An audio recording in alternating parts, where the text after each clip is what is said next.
perlu communication skill. Ini nanti di modul di gelombang 4 nanti akan kita munculkan tentang kemampuan komunikasi. Lanjut. Kemudian Bapak Ibu, next.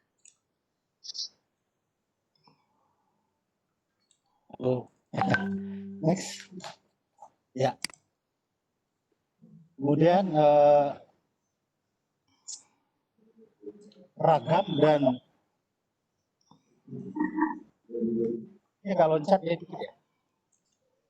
Enggak ya? Oke. Nilai penting dari udah ya? Ya. Ketiga adalah ragam ini ada yang tertutup di layar saya. Oke, lanjut aja. Ragam inovasi pembelajaran. Inovasi pada sekolah, lalu seperti ini ada yang tertutup di PowerPoint ya. Oke, saya coba lihat di tempat yang lain. Oke, ragam pilihan inovasi pembelajaran. Yang pertama adalah inovasi pada sekolah yang tidak memiliki internet. Apa nanti hambatan-hambatannya? Kemudian juga inovasi pada sekolah yang memiliki internet terbatas, seperti apa juga nanti hambatan. Kemudian bagaimana inovasi pada sekolah yang memiliki sambungan internet yang melimpah.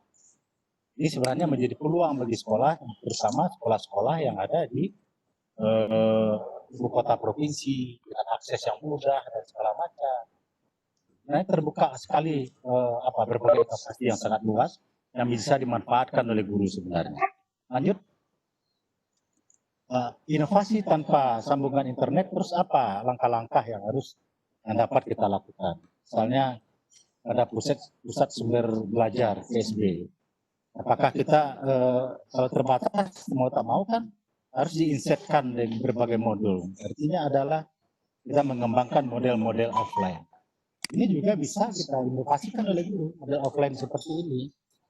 Jadi pusat sumber belajar atau PSB versi offline merupakan salah satu produk dari Pusdatin sebenarnya, di mana produk ini terdapat berbagai sumber belajar offline yang berisi berbagai konten pembelajaran interaktif, baik dari jenjang SD, SMP, SMA, SMK, dan ini sudah dibuat dalam format HTML versi 5. Jadi teman-teman juga nanti bisa melihatnya di sini ya, untuk mengembangkan berbagai inovasi nanti. Berikut, next. Yang kedua, bagaimana dengan inovasi dengan internet terbatas? Next. Kita dapat mengembangkannya dalam bentuk flipped classroom, di mana nanti peserta didik dapat mempelajari materi-materi secara online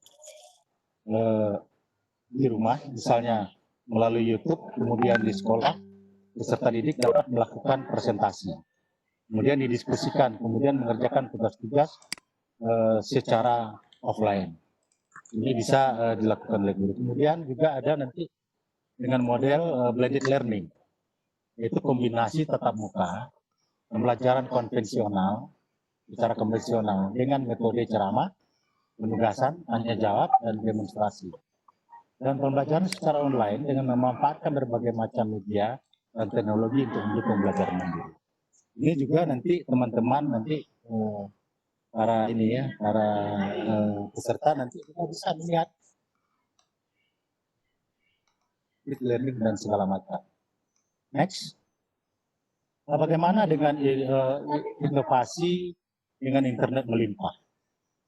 Ini juga sebenarnya belum optimal dimanfaatkan oleh sekolah-sekolah kita. Contohnya, saya contohkan saja, Direktorat SMA itu, SMP, itu sudah menyediakan semua perangkat TK ke seluruh Indonesia, ke sekolah-sekolah yang ada, termasuk SD.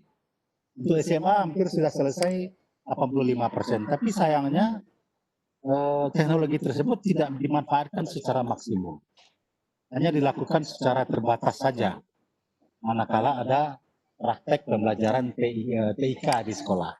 Nah, mungkin di masa pandemi ini, optimalisasi ini menjadi penting, tentu saja diatur cara dan waktunya. Kemudian Bapak Ibu, dengan internet melimpah ini, itu sangat terbuka sekali. Sangat bisa cepat sekolah-sekolah untuk dapat melangkah kepada apa namanya yang dikatakan sekarang perkembangan teknologi yang 4.0 ya, yang di era revolusi industri ini 4.0. Ini kalau internetnya melimpah dan perangkatnya tersedia di sekolah, ini sangat bagus sekali sebenarnya untuk dikembangkan. Ini bagi sekolah-sekolah yang secara ini ya TIK-nya cukup memadai, dan tinggal lagi bagaimana membagi waktunya di sekolah sebenarnya. Sehingga perangkat-perangkat yang disediakan oleh negara tersebut bisa optimal dimanfaatkan. Di era teknologi X, industri 4.0 ini Bapak Ibu, luar biasa sekali perkembangannya. Itu tersedianya berpikir itu semua sekarang sudah seperti itu, Internet of Things, semua sudah berpikir tentang internet. Bagaimana big data, kemudian bagaimana pengembangan daripada augmented reality, artificial intelligence, dan cloud computing dan segala macam. Seperti lanjut di dalam era industri 4.0 ini, kita tahu Bapak Ibu, Internet of Things, lanjut, next, ya, next ke PowerPoint berikut.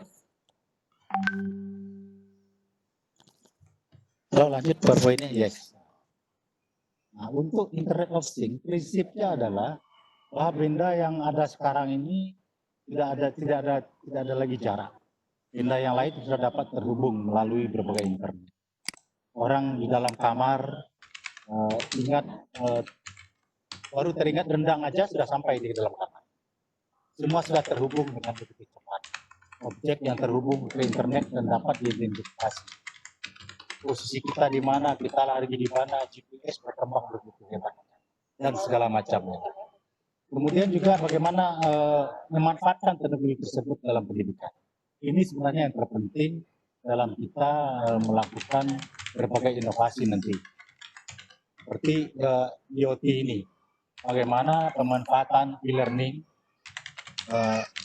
pada kondisi saat ini, terutama pada pandemi COVID-19. Ini sebenarnya e-learning sangatlah bermanfaat kalau kita menguasainya.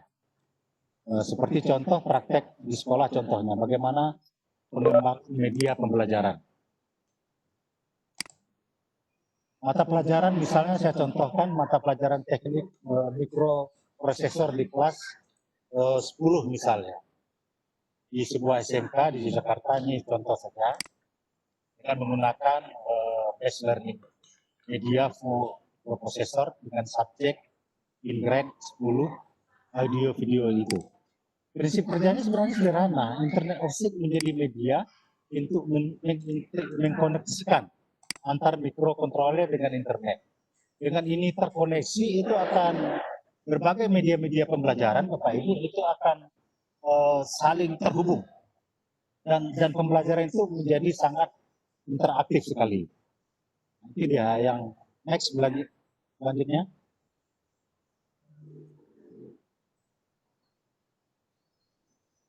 Next.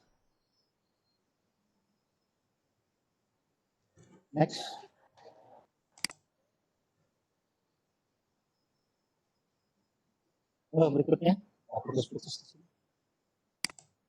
Tadi berikutnya misalnya tentang berikutnya. Next. Slide next. Ya, berikutnya adalah tentang ini di layar saya seperti ada yang terhimpit sehingga beberapa tulisan sulit saya baca. Oke, saya coba buka di HP saya. Ya, tentang penggunaan big data dalam pendidikan dalam revolusi industri 4.0.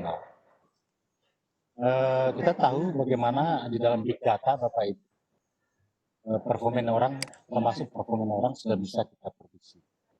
Termasuk diantaranya adalah kinerja siswa dapat diprediksi melalui analisis interaksi antar siswa dan interaksi siswa dengan guru di dalam lingkungan belajar. Ini semuanya bisa kita kita adopsi yang ada di berbagai perkembangan inovasi-inovasi di dalam teknologi informasi. Termasuk sebenarnya tentang memprediksi tentang attrition risk detection. Big data juga dengan mudah dapat menganalisis perilaku siswa. Jadi dengan teknologi juga bisa kita memunculkan analisis diagnostik tentang perilaku siswa, kesulitan belajar siswa, kemudian dengan big data, dengan satu kali pencet tombol, kita guru akan mendapatkan informasi. Saat anak ini mendapatkan pembelajaran matematika, ini kesulitan belajarnya di mana? Dan bagaimana memperbaikinya? Nah, kalau dulu orang dengan sulit untuk dibuat dulu, ditelaah dulu di rumah, dianalisis dulu. Dengan big data tidak, dengan satu kali pencet tombol itu keluar semua analisis. Jadi sama dengan hampir sama ya dengan augmented reality. Dulu betapa sulitnya orang melihat bagaimana aliran darah ke jantung sampai ke otak. Sekarang dengan 3 dimensi, bahkan 4 dimensi, itu aliran-aliran itu dengan mudah dapat dilihat sekarang melalui audio visual, melalui video dan segala macam. Itu juga tentang big data ini.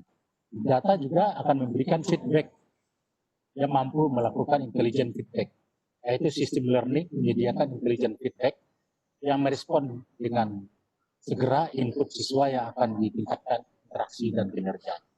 Yang saya katakan tadi, tombol akan memberikan rekomendasi bermacam-macam, sampai kepada dapat memberikan arahan kepada siswa, kemudian guru harus melakukan apa, metode apa yang harus diperbaiki oleh guru di saat itu melakukan katakanlah mastery learning, ketuntasan belajar daripada siswa.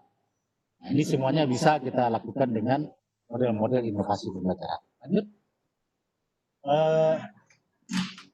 Ya, saya ringkas saja, bisa dibaca. Lanjut dengan augmented reality di dalam pembelajaran. Bagaimana penggunaan? Misalnya tadi saya katakan tentang pembelajaran My Body. Guru dapat melihat aplikasi pembelajaran organ vital dan tulang pada rangka tubuh manusia dengan menggunakan augmented reality. My Body ini nanti akan keluar berupa learning application of vital organ and skeletal bone. Ini semua tersedia Bapak Ibu. Dengan mudah kita peroleh melalui internet. Tentu saja dengan melakukan googling ya. Ini akan tersedia. Ini dapat Bapak Ibu adaptasi, Bapak Ibu kompilasi, sehingga lahirlah model-model inovasi baru. Oke, lanjut. Kemudian bagaimana penggunaan artificial intelligence di pendidikan. Lanjut, next. Bapak Ibu, implementasi artificial intelligence di dalam memetakan karakter siswa atau kompetensi dan perkembangan psikologi siswa itu dapat tersedia di berbagai platform offline, Bapak. Mulai dari Century, Didaktif, Scratch, ada di Osmo, ada di Quill, ada di Workbench, Lipper, ada di Classcraft, di Neoton. Ini banyak lagi Bapak Ibu, ini yang populer saja saya sebutkan, seperti di Classcraft. Classcraft itu Bapak Ibu itu tersedia berbagai macam, baik dalam bentuk desain art, seni artifisial dan segala macam. Bagaimana kita membuat model-model pembelajaran itu lebih menarik, dengan memanfaatkan segala macam lah gitu ya, robotik segala macam. Jadi Classcraft ini luar biasa. Saya sudah buka Classcraft ini. Bapak Ibu dapat mendownloadnya seperti yang saya berikan di PPT ini. Ketik aja itu akan keluar semuanya di di Google. Ya. Terusnya Bapak Ibu, seperti apa inovasi pembelajaran yang mengintegrasikan TK? Ada beberapa langkah. Next. Satu langkah inovasi. Ya, lanjut next. Next. Halo, next lagi. Ya. Inovasi pembelajaran yang mengintegrasi TK itu ada 3 langkah-langkah. Yang pertama ada langkah-langkah inovasinya, kemudian metode integrasinya, kemudian model pembelajaran inovatif. Lanjut. Untuk langkah-langkah melakukan inovasinya memang memerlukan persiapan. Misalnya dimulai dari identifikasi masalah dan melakukan analisis kebutuhan atau need assessment. Jadi model-model ini banyak yang bisa dilakukan kalau Bapak Ibu mau mengadaptasi model-model di manajemen. Lebih populer di manajemen itu seperti fishbone. Ya, fishbone itu adalah bagaimana menganalisis, arti analisis itu laikan ya, populernya. Bagaimana menganalisis suatu masalah kepada dari hal-hal yang umum kepada hal-hal yang lebih mikro. Itu sesuai dengan sub-subnya. Ini bisa dilakukan. Lebih detail, lebih mikro dia lebih baik sehingga akan terurai nanti menjadi model yang akan kita. Yang kedua, dari identifikasi masalah dan analisis kebutuhan, kita lakukan penyusunan rancangan inovasi tersebut. Kemudian yang ketiga, bagaimana melakukan pengembangan. Tadi saya sudah katakan berbagai sebelum ini ya, berbagai hal, ada 10 tadi platform yang bisa Bapak Ibu kunjungi, mau pilih model yang mana untuk liquid classroom, blended learning, Sole dan segala macam. Perlu tidak dilakukan uji coba? Sebaiknya iya. Mungkin untuk di beberapa kelompok nanti ya di kelas atau segala macam. Kemudian dari uji coba tersebut, tentu saja ada masukan-masukan, perlu dilakukan pengendalian dan perbaikan-perbaikan, baru nanti diimplementasikan, baru terakhir nanti dievaluasi. Yang penting Bapak Ibu jangan takut, ini tidak sempurna. Melangkah saja, lakukan saja. Kesempurnaan itu tidak ada. Di dunia ini baik riset, disertasi, segala macam itu tidak ada yang sempurna. Semuanya membutuhkan keberanian. Pokoknya lakukan, harus berani mengambil berbagai model, kemudian lakukan. Kemudian metode pengintegrasiannya gimana dengan TIK-nya? Bisa resources-nya melalui resources based learning, problem based learning, melalui simulasi based learning, kolaboratif, dan seterusnya. Kalau resources learning bagaimana? Siswa disediakan berbagai ragam jenis bahan belajar, baik melalui cetak atau buku modul dan LKS yang ada di sekolah dan lain-lain. Maupun mencetak juga bisa, berupa CD, DVD, sendiri, dan bahan belajar online lain. Atau sumber belajar lain, termasuk anak sendiri orangnya, alat, dan lain-lain. Yang relevan untuk mencapai suatu tujuan pembelajaran yang itu yang dimaksud dengan resources based learning. Kemudian ada yang CASE, yaitu problem based learning. Artinya apa? Siswa diberikan suatu permasalahan terstruktur untuk dipecahkan, baik oleh siswa mungkin juga oleh kelompok. Dengan CASE based learning akan muncul solusi pemecahannya. Masalahnya sudah tertentu, karena skenario sudah dibuat dengan jelas. Ini sering dipraktekkan sebenarnya oleh guru-guru SD yang namanya pembelajaran terpadu ya. Ini di sini akan kelihatan dengan jelas. Kemudian yang ketiga itu simulation based learning. Jadi siswa diminta untuk mengalami suatu peristiwa yang sedang dia pelajari. Kemudian sebagai contoh, siswa diharapkan dapat membedakan perubahan pencampuran warna-warna dasar. Contohnya misalnya apa? Siswa diberikan satu set warna misalnya. Biarkan saja mereka mengaduk sendiri. Misalnya merah diaduk dengan kuning, kalau 50% apa jadinya? Kalau 50-40% apa nama colornya? Dan kita sediakan brosurnya. Nah, dia akan menemukan sendiri, dia akan memaknai sendiri, kemudian dia akan mengartikan sendiri. Oh ini misalnya adalah biru muda atau jingga atau biru muda apalagi. Sekarang sudah sangat kaya sekali tersedia di dunia maya. Warna tersebut sudah puluhan, ratusan ribuan bahkan jenis-jenis warna. Tidak hanya sekedar abu-abu aja, tapi abu-abu itu ada lagi abu-abu tua, itu lain lagi istilahnya. Brosur ini harus kita sediakan sehingga anak mencari dan menyesuaikan sendiri ini apa nama warna. Itu salah satu contoh. Ini bisa juga dengan model-model lainnya ya, tidak hanya ini contoh saja. Kemudian yang keempat, collaborative based learning. siswa dibagi ke dalam beberapa kelompok secara kolaboratif, melakukan tugas yang berbeda untuk menghasilkan satu tujuan yang sama. Tentu hal ini guru yang harus mengaturnya, guru yang harus menjelaskan apa sasaran yang dicapai nantinya. Ini bisa juga dengan menggunakan pelipit nanti bagi anak-anak berkelompok, tapi tujuannya nanti akan sama. Kemudian Bapak Ibu, itu tadi ya ada 4 sampai ke collaborative based learning. Kemudian model pembelajaran inovatif. Tadi saya sudah singgung sedikit, Bapak Ibu, pilihannya macam-macam.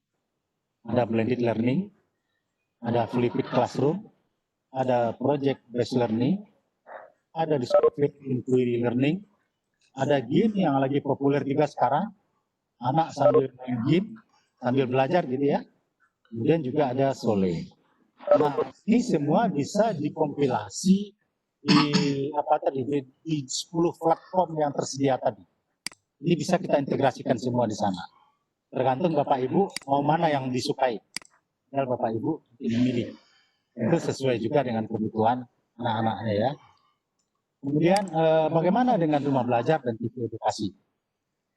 Di dalam rumah belajar dan TV edukasi, itu Bapak Ibu di sana juga dapat meniru atau mengambil model-model yang terbaik ya dalam untuk meningkatkan desain. Itu tersedia semua di rumah belajar, di TV edukasi, dan juga ada di radio edukasi. Jadi kalau radio edukasi itu lebih banyak kita lihat bagaimana penekanan suara, bagaimana komunikasi dibangun, bagaimana tekanan-tekanan informasi itu memberikan keyakinan dan segala macam ya. Kemudian memperbanyak konten pembelajaran berbasis teknologi di era industri 4.0 ini bisa tidak lagi Bapak Ibu adalah sesuatu yang mutlak. Kemudian juga kita di sini akan terus meningkatkan kualitas konten untuk itulah Bapak Ibu kita siapkan di dalam dari sekarang ini. Meningkatkan kualitas konten terutama yang belum banyak ya variasinya seperti di games, di augmented dan segala macamnya. Kemudian bagaimana meningkat konten yang berisi edutainment. Sekarang berkembang lagi Bapak Ibu, tidak hanya sekedar tampil, tetapi background, latar belakang, kemudian mimik muka, segala macam itu sudah berpengaruh semua. Ke depan kita akan detail seperti itu di rumah belajar. Kemudian juga bagaimana meningkatkan di rumah belajar. Tentu saja semua adalah bagian daripada orang Pusdatin nanti yang kita harapkan menjadi duta-duta Pusdatin sampai kepada pelosok-pelosok negeri ini. Kemudian juga mendorong guru, motivasi guru dan untuk berinovasi dan berkreasi untuk mengisi dan memperkaya. Intinya Bapak Ibu, semua yang kita katakan tadi itu semuanya sudah terintegrasi di dalam filosofi K13. Bahwa TIK sudah menjadi bagian dari seluruh mata pelajaran. Buku teks juga disusun berdasarkan activity base. Mbak Lea just web loh. Buku teks bukan satu-satunya bahan ajar ya. Bapak Ibu bisa juga berseluncur di dunia maya, di Google, kelas dan segala macam. Kemudian Bapak Ibu, bagaimana pembelajaran berbasis tadi kita kembangkan, tadi ada beberapa model ya yang akan kita coba kembangkan. Tidak tertutup kemungkinan akan muncul model-model baru yang Bapak Ibu nanti mampu kembangkan. Nah, inilah Bapak Ibu sekedar beberapa informasi yang saya sampaikan kepada Bapak Ibu yang sudah disusun oleh teman-teman Pusdatin. Juga saya tambahkan dari berbagai literatur lain dalam rangka pembekalan Bapak Ibu nantinya. Jadi terutama tadi ada dalam rangka Bapak Ibu mencari berbagai bentuk dan model, ada 10 platform tadi Bapak Ibu, silakan. Nah, satu platform itu juga begitu banyak di dalamnya berbagai inovasi-inovasi terbaru yang dikembangkan. Memang yang banyak mengembangkan terutama adalah negara-negara maju Bapak Ibu. Nah ini tidak ada salahnya juga kita melakukan adaptasi untuk mencari model yang sesuai, tentu yang pertama paling penting sesuai dengan kebutuhan pembelajaran lokalistik kita ya, kebutuhan dari daerah masing-masing, sehingga dilahirkan berbagai ide, konsep, dan model-model. Barangkali itu dari saya, Mbak Wida. Nanti secara teknis di pakarnya ada Mbak Wida nih, Ibu. Ibu ini dari DKI Support siapa namanya? Oh, maaf. Halo. Ya Bapak Ibu, itu dari saya. Mudah-mudahan komunikasi saya bisa agak jelas sehingga Bapak Ibu bisa memahami apa yang saya sampaikan. Terima kasih. Assalamualaikum warahmatullahi wabarakatuh. Waalaikumsalam warahmatullahi wabarakatuh. Terima kasih kepada Bapak Harizal yang merupakan instruktur juga dalam membatik level 3 gelombang 5 dari Pusdatin Kemdikbud. Sebelumnya kepada Bapak Ibu mengenai materi nanti akan kami kumpulkan dan akan kami bagikan juga kepada Bapak Ibu. Mengenai absensi nanti akan kita bagikan setelah pemateri yang ketiga oleh Bapak Yahya. Untuk selanjutnya mengenai modul ke-12 ini akan diberikan paparan kembali oleh Ibu Widawati. Kepada Ibu Widawati, waktu dan room kami persilakan. Bismillahirrahmanirrahim. Terima kasih kepada Ibu Kamila. Ini sudah berapa pesertanya? Alhamdulillah pesertanya sudah bertambah ya. Mudah-mudahan bisa full sampai 166 orang sesuai dengan jumlah kita. 166 orang. Baik, Bapak Ibu sehat semua ya. Semoga yang tidak hadir pun hari ini tetap diberikan kesehatan. Saya sedikit menambahkan apa yang dipaparkan oleh Pak Harizal tadi, karena nantinya Bapak Ibu ini akan menjadi DRB tahun 2020. Ya, yang diharapkan menjadi inovator-inovator dalam pembelajaran berbasis TIK. Jadi, kalau biasanya DRB lebih fokus pada rumah belajar rumbel-rumbel, padahal layanan Pusdatin tidak hanya rumbel. Kami punya TV edukasi, kami punya suara edukasi. Jadi, ketiga layanan inilah nanti yang bisa dijadikan inspirasi Bapak Ibu dalam menciptakan inovasi-inovasi pembelajaran berbasis TIK.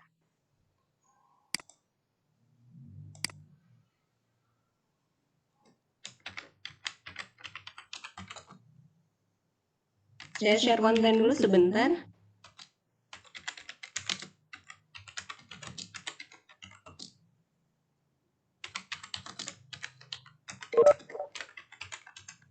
Mohon maaf, suara saya terdengar? Terdengar, Bu. Iya. Terdengar jelas.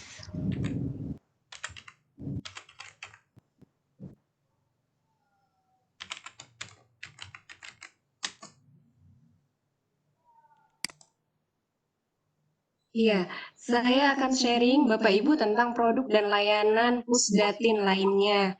Jadi nanti DRB tahun 2020 ini harus jadi inovator pembelajaran TIK yang paham akan produk-produk Kemendikbud khususnya.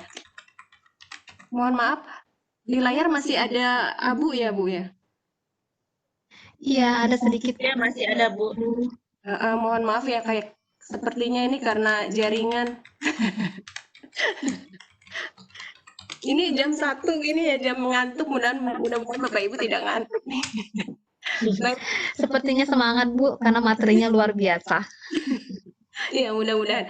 Baik, Bapak Ibu semua, ini adalah layanan-layanan Pusdatin. Kalau Rumbel Bapak Ibu sudah paham. Jadi yang saya akan paparkan di sini hanya dua dulu ya. TV edukasi dan suara edukasi dan bagaimana cara memanfaatkannya untuk membuat inovasi-inovasi pembelajaran berbasis TIK di kelas. Jadi ada TV edukasi, ini bisa dilihat secara streaming, ini tva.kemdikbud.go.id, ada suara edukasi.kemdikbud.go.id, dan ada VOD. Ini TV edukasi punya tagline santun dan mencerdaskan. Jadi kalau Bapak Ibu membiarkan siswa-siswanya nonton TV edukasi, insya Allah aman, tidak ada dada, tidak ada paha, tidak ada pornografi, tidak ada kekerasan dan sebagainya. Ini cara aksesnya. Jadi kita sudah berbagai multi platform. Jadi kalau ada secara terestrial, secara streaming, bahkan secara melewat mobile apps. Kita bahas satu-satu ya. Yang terestrial ini adalah jalur bagaimana TVA bisa didistribusikan sampai ke sekolah. Jadi ini dari Pusdatin Kemendikbud, kemudian melalui TV lokal atau TV kabel didistribusikan ke sekolah-sekolah dan ke rumah-rumah. Kalau melalui streaming, ini melalui internet protokol didistribusikan ke sekolah, ke PSB, dan ke rumah. Jadi kalau lewat internet TV streaming, nanti Bapak Ibu boleh coba itu tva.kemdikbud.go.id. Ini bisa dilihat ada apa aja di sana. Nih, tampilan streamingnya seperti ini. Di sini nanti ada beranda, ada live, ada video on demand. Kalau yang live ini adalah tayangan pada saat itu. Jadi kalau kita klik live, itu nanti muncul tayangan pada saat itu, tayangannya apa, dan di sini nanti kita simulasi nanti ya, kita masuk ke webnya langsung. Kemudian, nah ini nanti tayangannya ini, kemudian di sini ada jadwal. Jadi ketika tayangannya apa, jadwalnya yang berubah warna itu adalah program jam itu tuh judulnya apa, serinya apa, itu akan terlihat di sini. Mohon maaf, seri bukan judul. Tampilannya seperti itu. Kemudian, nah ini cara aksesnya lewat parabola. Ini spesifikasinya atau parameternya. Ini kita baru saja berganti satelit. Kemarin pakai Indosat, sekarang udah balik pakai Telkom. Kemudian streaming, ini alamatnya. Kemudian bisa juga melalui mobile. Jadi di-download dulu di Play Store atau App Store. Bapak Ibu udah download? Di handphonenya sudah ada TVA? Dan lewat YouTube TV Edukasi. Jadi klik cari YouTube televisi edukasi, bukan TV edukasi ya, kalau untuk YouTube-nya televisi edukasi. Nah, cari channel YouTube-nya, kemudian klik TV edukasi. Di sini akan terlihat program-program. Jangan lupa Bapak Ibu ya, subscribe, beri komen kalau memang bagus, apapun komentar Bapak Ibu merupakan masukan berharga buat kami sebenarnya. Kemudian kita punya yang namanya video on demand atau VOD. Di sini ada video pembelajaran, ada yang berbasis kurikulum, pendidikan karakter, dan sebagainya. Ini mirip YouTube, dan ini adalah video-video berdurasi pendek. Jadi Bapak Ibu jangan kaget kalau misalnya lihat, misalnya di sini main di jalan 1, nanti ketemu lagi main di jalan 2, main di jalan 3. Itu sebenarnya satu video yang disegmentasi. Jadi main di jalan 1 itu adalah segmen 1, main di jalan 2 segmen 2. Ini maksudnya agar Bapak Ibu kalau menemukan video yang cocok yang akan dipakai untuk pembelajaran mudah untuk di-download karena durasinya pendek. Jadi konsepnya adalah learning object. Dan dengan durasi pendek dipotong-potong. Sebenarnya ini adalah program utuh 24 menit. Bagaimana nyarinya? Tinggal dicari di sini, nanti kita sekalian simulasi juga. Cari video yang Bapak Ibu mau, kemudian ditonton dulu. Jangan di-download dulu, belum tentu cocok. Setelah cocok, setelah ditonton, baru di-download. Dan itu bisa digunakan untuk Bapak Ibu dalam pembelajaran di kelas. Kita simulasi juga ya. Nah, ini adalah suara edukasi. Ini tagline-nya akrab dan mencerdaskan. Distribusi siarannya sama, ada yang lewat internet. Ini streaming. Sebenarnya kalau mau jujur Bapak Ibu tidak perlu tahulah seperti apa jalurnya ya. Yang penting sudah di tangan Bapak Ibu, bagaimana saya bisa memanfaatkannya gitu. Ini untuk pengetahuan aja Bapak Ibu, gimana sih ini bisa nyampe ke handphone, bisa nyampe ke rumah saya. Nah, ini akses secara streaming pakai suaraedukasi.kemdikbud.go.id, kemudian lewat mobile apps itu menyatu dengan aplikasi TV edukasi. Ini bentuk webnya. Sama halnya dengan VOD TV edukasi, suara edukasi juga dilengkapi dengan podcast. Podcast itu adalah potongan pendek dari program audio. Jadi sama, ada yang 2 menit, ada yang 3 menit dipotong-potong. Maksudnya sama agar bisa dimanfaatkan, bisa di-download dengan cepat. Nih kategori podcastnya dari PAUD sampai perguruan tinggi dan umum itu ada. Silakan dicoba-coba Bapak Ibu. Misalnya punya anak di rumah yang PAUD, pengen dikasih dongeng. Boleh tupai dan tikus, diklik, didengerin. Ah cocok nih, lucu, tinggal di-download. Downloadnya tinggal diklik yang gambar awannya. Yang awan-awan ini tombol download nanti akan kesimpan di file download Bapak Ibu di PC-nya. Kita simulasi aja ya, biar sekalian lihat kayak apa. Oh ya, ini yang install mobile apps-nya ada di Play Store atau App Store. App Store. Play Store ini yang Android nih ya Bapak Ibu. Lambang ini tinggal dicari TV Edukasi, ketemu logo warna kuning ini, langsung install. Di situ nanti Bapak Ibu akan tahu jadwal kayak apa nih. Begitu juga di sini juga ada fitur untuk radio suara edukasi. Ya, Bapak Ibu, calon-calon DRB 2020, ini nanti passwordnya biar bisa masuk di DRB 2020 harus ada ini nih. Maksa ya. Di handphonenya harus ada mobile apps TV edukasi. Itu jadi di pas masuknya. Kita simulasi ya. Coba dulu, mudah-mudahan internetnya bersahabat.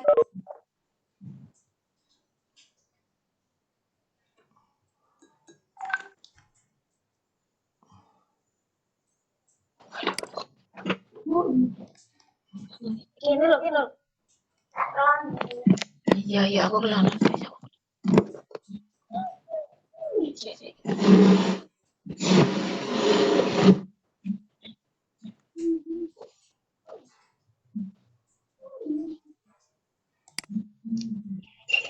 Berapa lagi sama Rian? Nah, sebenarnya alah, bilang sama Rian, aku nggak takut.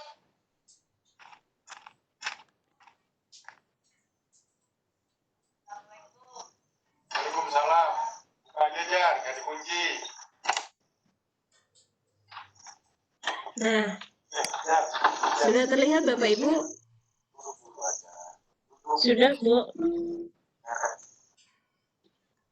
Ya, ini adalah tayangan TV edukasi. Jadi kalau kita live, kelihatan di sininya. Kemudian ini film apaan sih? Kita bisa lihat. Nah, ini jam 13.30. Kebetulan ini adalah program FTV. Bulat Benjang Pamungkas. Ini tayang juga di TVRI, Bapak Ibu. permainan ini diterima secara sportif. Jadi selama program DRB belajar bersama di rumah itu TVRI meminta program-program kita. Ada beberapa program kita yang kita berikan ke TVRI, diantaranya ini FTV, ada Mantul, ada Belajar Bersama Pak Ridwan, X-Science, kemudian Sahabat Pelangi, dan masih banyak lagi. Itu adalah program-program TV edukasi yang diambil, yang kemudian disebarluaskan melalui TVRI. Kemudian yang terbaru itu ada Vokasi dan Beranda Pak RT. Nah, ini FTV-nya. Kemudian tadi kalau misalnya Bapak Ibu ingin memanfaatkan tayangan pembelajarannya seperti apa? Nih, ada VOD. Kita klik VOD. Nah, ini dia yang tadi. Kita tinggal cari, kita mau cari apa nih? Misalnya mau cari apa nih Bapak Ibu? Contohnya. Planet ya, atau apa dong Bapak Ibu? Misalnya cari, atau yang udah ada di sini aja deh. Misalnya ini program Suka Jajan. Ini biasanya kaitannya dengan program sains atau penjas. Ya, kita tonton nih programnya.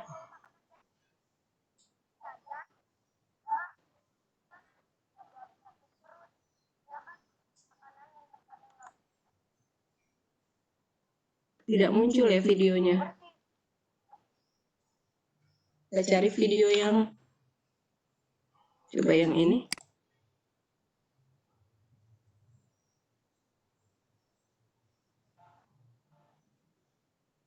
Ya, Bapak Ibu sebenarnya videonya muncul. Ini balik lagi ke jaringan saya sepertinya.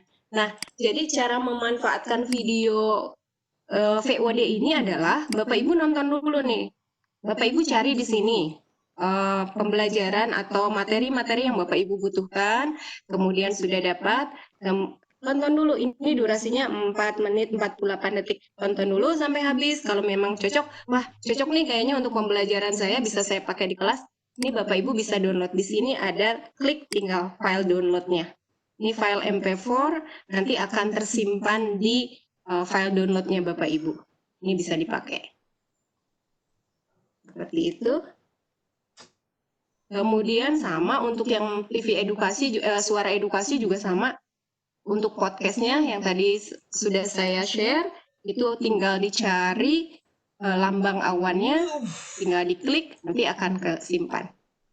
Ya Bapak Ibu, ini banyak sekali videonya, tinggal dilihat-lihat. Ini ada dari PAUD sampai SMK nih. PAUD aja ada orang tua, ada untuk siswa. Kemudian SD-nya ada bahasa Indonesia sampai matematika, SMK ini tata boga, peternakan, dan sebagainya. Nah, catatan lagi nih Bapak Ibu guru, ketika Bapak Ibu menemukan layanan atau produk kami kurang baik, kurang bagus, silakan disampaikan ke kami kekurangannya apa, ya biar bisa jadi masukan kami ke depannya untuk diperbaiki. Karena rata-rata biasanya kalau menemukan layanan jelek, udah deh ditinggal gitu. Jangan. Ya, dianggap kayak anak sendiri. Kalau anak sendiri melakukan kesalahan kan nggak kita usir, tapi kita nasehatin. Gitu ya Bapak Ibu. Gimana Bapak Ibu? Mudah-mudahan nggak ngantuk ya, atau mau nonton FTV. Baik, Ibu Kamila, cukup dari saya. Mungkin bisa dilanjutkan dengan Pak Yahya, atau mau diskusi dulu, silakan. Oke, terima kasih paparannya dari Ibu Widawati yang merupakan instruktur level 3 pembatik gelombang kelima yang merupakan dari Pusdatin Kemdikbud, telah memaparkan begitu banyak ya TIK produk Pusdatin bisa dimanfaatkan bukan hanya rumah belajar tetapi ada TV edukasi dan ada suara edukasi juga. Jadi para calon duta rumah belajar itu harus menguasai dan mengintegrasikan daripada produk-produk Pusdatin kita ini dalam kegiatan pembelajaran sehari-hari. Sepertinya kita ada beberapa pertanyaan sambil menunggu Pak Yahya. Apakah Pak Yahya sudah monitor ini sekarang? Pak Yahya?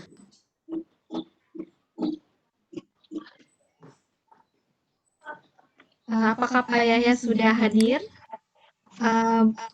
Bu Samsia, Pak Yahya sudah kelihatan? Bu Samsia, tadi masih. Pak Yahya belum ada, Bu. Sepertinya masih terkendala listrik, Bu.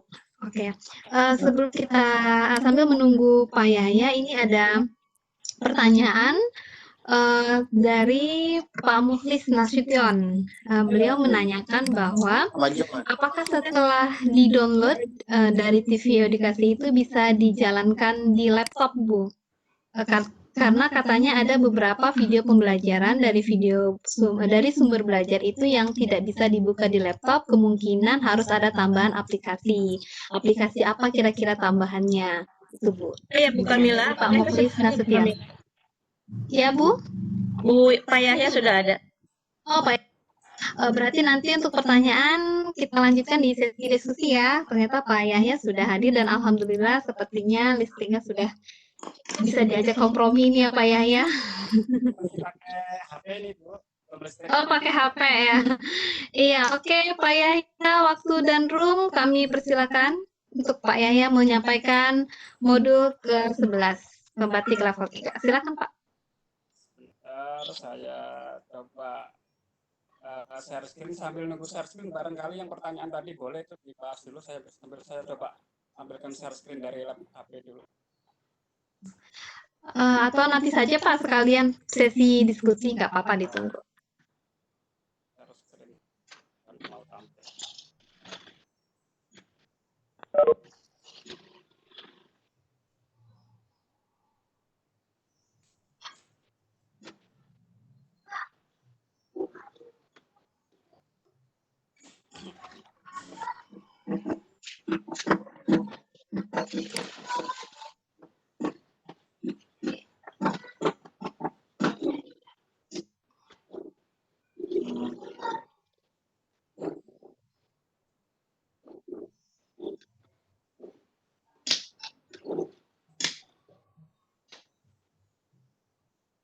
muncul layar saya, Bu. Terlihat, Pak? Muncul. Muncul, Pak, muncul. Halo, muncul, Pak. Halo. Halo, layar saya muncul, Bu. Halo. Layarnya sudah muncul, Pak. Sudah terlihat. Halo.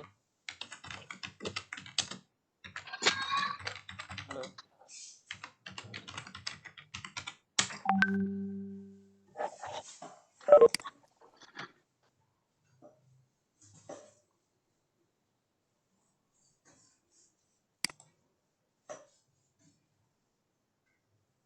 Halo, Bu Kamila. Halo. Sudah terlihat, tapi ini sudah balik lagi ke ini. Suara Bapak yang terdengar sangat kecil. Kalau tadi PPT-nya sudah terlihat. Melihat share screen saya. Tadi sudah Pak, ini balik lagi. Sepertinya Bapak stop.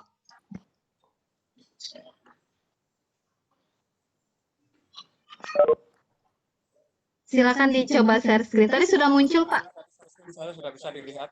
Halo. Untuk ini belum. Tadi sudah. Coba di-share lagi Pak.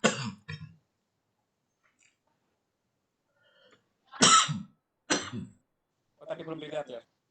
Tadi terlihat. Ini ini ya. Oke. Ini sudah terlihat. Oke, sudah terlihat jelas. Sepertinya ada sponsor. Klik saja. Iklannya, oke. Oke Pak, sudah terlihat jelas? Sudah Pak, cuman suara Pak Yahya sedikit agak kecil, boleh diperbesar lagi. Halo.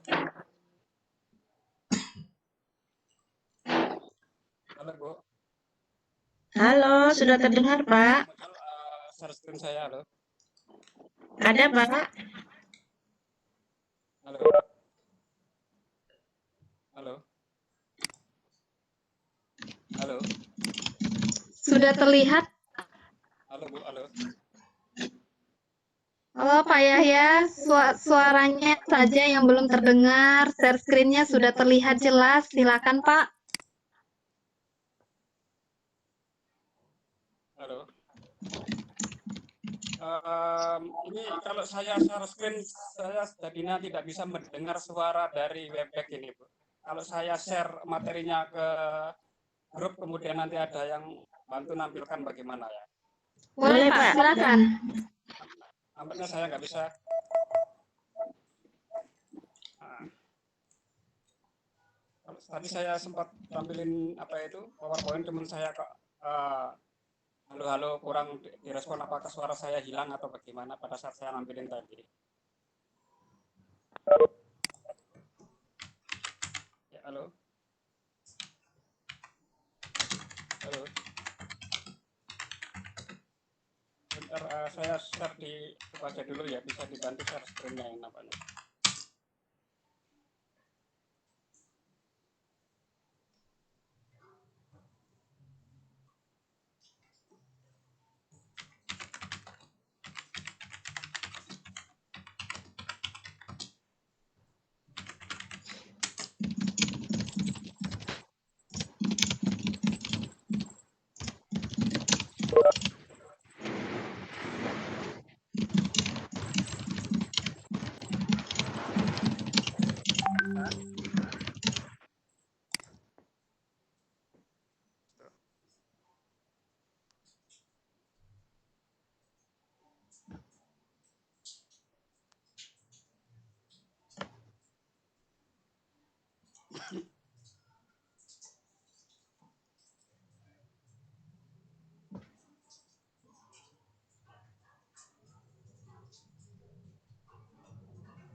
Halo, Bu Kamila, mohon dilanjut dulu, saya tak nyiapkan dulu, ini listrik barusan menyala.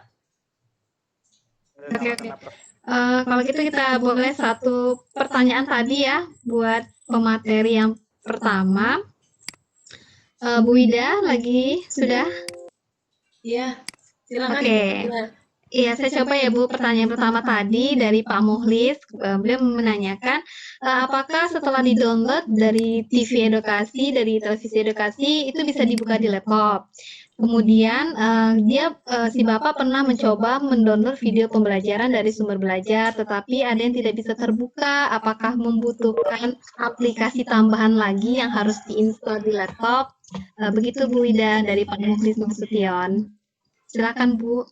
Iya, baik. Terima kasih pertanyaannya Pak Nasution. Untuk TV edukasi, awalnya itu kita harus review dulu, lihat dulu. Karena memang ada beberapa kendala juga ketika bukan hanya kendala jaringan, terkadang di videonya memang tidak bisa diputar. Itu yang pertama. Jadi, kenapa harus review dulu? Jadi dipastikan memang videonya running. Setelah kita yakin running, baru kita download. Insya Allah, Kak, ini kan bentuknya filenya sangat ringan, MP4, tidak memerlukan aplikasi apapun, itu sudah bisa dibuka. Untuk yang TV edukasi ya, kalau untuk yang layanan lain mungkin ada ya. Kenapa TV edukasi dibuat sedemikian untuk memudahkan agar memang Bapak Ibu guru tidak perlu lagi pakai alat apapun, jadi memang bisa langsung digunakan. Seperti itu, Bapak Nasution. Mungkin dari Bapak Ibu guru ada yang bisa menambahkan? Sepertinya yang dari TV edukasi memang sudah dirancang buat guru-guru supaya tidak perlu aplikasi tambahan lagi, begitu ya Bu Ida ya? Iya, betul sekali Ibu Kamila. Jadi tinggal di-download, Bapak Ibu tinggal pakai saja, bisa dipakai fokus, tapi kalau sekarang lagi pandemi langsung bisa di-share ke grup masing-masing siswa gitu ya, atau memberikan linknya. Begitu dia Pak Mukhlis Nasution. Paparan dari Ibu Wida. Ini satu lagi Bu, ada pertanyaan dari tidak ada namanya, cuman inisial saja 12345. Beliau menanyakan bahwa apakah kita boleh memasukkan konten di TV edukasi? Jikalau boleh, bagaimana Bu cara memasukkan konten yang sudah dibuat itu ke dalam TV edukasi? Begitu Bu Wida. Iya, baik. Bagus sekali pertanyaan Bapak atau Ibu 12345. Ya, Bapak Ibu, TV edukasi ini sangat terbuka menerima konten, entah itu dari perorangan, dari komunitas, ataupun dari instansi. Bahkan jujur sebenarnya untuk kebutuhan TV edukasi ini kami butuh sampai 3.000, hampir 4.000 kalau tidak rerun. Jadi kami karena masih kekurangan konten, kami rerun 3 kali. Jadi jam 5 sampai jam setengah 11 itu yang fresh, selebihnya sampai malam, sampai pagi lagi kami rerun. Kami sayangnya kan kami 24 jam. Jadi 6 jam itu fresh, kesananya rerun. 3 kalinya rerun, jadi 24 jam. 4 kalinya rerun. Kemudian kami bekerja sama dengan berbagai instansi maupun perorangan untuk bisa sharing ke konten ke kami. Tapi tentu tidak bisa semua konten kami tayangkan. Kami punya pakem bagaimana konten bisa masuk. Yang pertama adalah kualitas teknis. Tentu itu harus kualitas broadcast. Yang kedua adalah kualitas materi. Kami harus yakin materi yang di-share ke kami adalah benar dan baik. Benar dan baik. Jadi 2 itu. Nah, kalau Bapak ingin share konten ke kami, silakan bisa bersurat ke Pusdatin, kemudian diberikan linknya, nanti kami lihat linknya, kalau memang cocok dan layak ditayangkan, kami akan tayangkan. Seperti itu, Pak. Kami juga bekerja sama dengan SMK Broadcast. Waktu itu tahun 2019, kami bekerja sama, jadi satu SMK itu kami minta untuk membuat 5 konten dengan durasi 24 menit. Satu SMK. Alhamdulillah sudah terkumpul dan adik-adik SMK luar biasa, sangat kreatif dan sangat bagus-bagus kontennya. Dan beberapa konten kami taruh di channel YouTube. Jadi kalau memang tidak bisa tayang secara broadcast di TV, konten tersebut tetap kami taruh di YouTube kami. Seperti itu, Bapak 12345. Gitu Ibu Kamila. Oke, demikian paparannya Bapak 1, 2, 3, 4, 5. Jadi kami ini sangat menerima sekali konten-konten yang Bapak atau Ibu buat dengan catatan ya tetap kita harus lihat dulu apakah memenuhi kriteria atau tidak. Begitu ya Bapak. Semoga jawaban dari Bu Widawati itu bisa menjawab pertanyaan Bapak dan Bapak Ibu yang sudah hadir itu makin semangat untuk membuat konten dan memasukkannya ke TV edukasi atau radio edukasi serta di rumah belajar juga sangat menerima sekali. Sepertinya kita tanyakan dulu kepada Bapak Yahya. Apakah Bapak Yahya sudah bisa untuk memaparkan?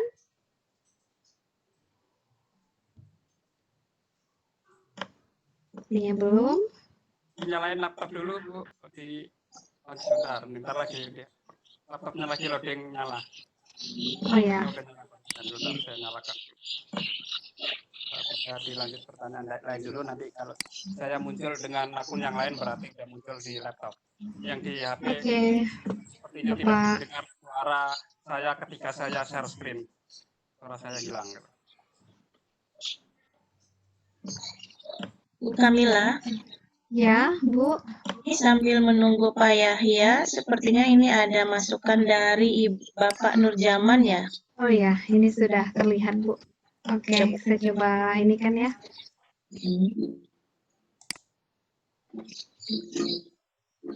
Oke.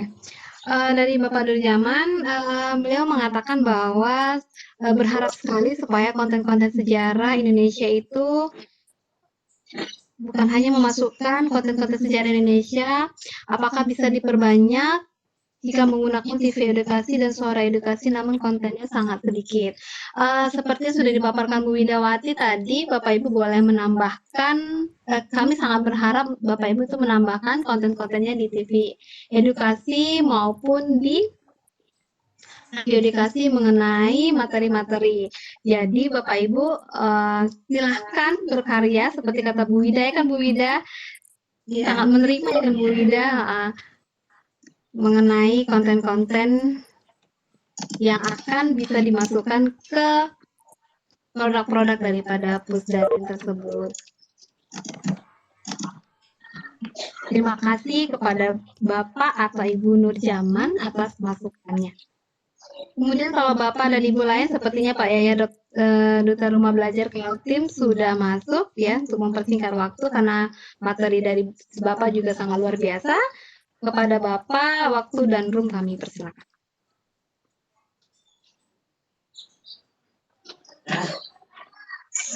Baik, terima kasih. Assalamualaikum warahmatullahi wabarakatuh. Waalaikumsalam warahmatullahi wabarakatuh. Bapak Ibu sekalian, mohon maaf tadi di lingkungan rumah saya ada listrik mati sehingga saya mencoba masuk lewat handphone yang nampaknya tidak sempurna menggunakan handphone. Ketika saya mau paparan ternyata suara saya hampir hilang. Jadi alhamdulillah sudah barusan listrik nyala dan saya bisa masuk melalui komputer yang biasa saya gunakan. Ini saya coba share screen dulu, mudah-mudahan tidak terkendala seperti pada saat saya menggunakan handphone tadi. Bagaimana Bu Kamila, suara saya tidak berubah pada saat saya share screen? Bagus Pak. Suaranya sangat jelas. Iya. Baik. Terima kasih.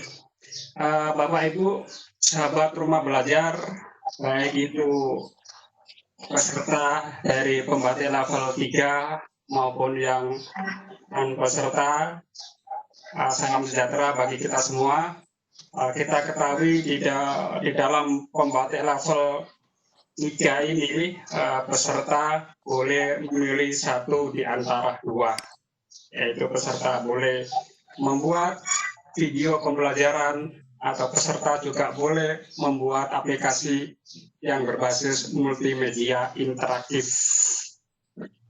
Contoh-contoh aplikasi tersebut baik yang berbasis video maupun yang berbasis media interaktif sudah banyak sekali di rumah belajar yang nanti Bapak Ibu bisa menggunakan untuk di kelasnya, dan Bapak Ibu di level 3 itu dituntut untuk mampu membuat aplikasi semacam itu.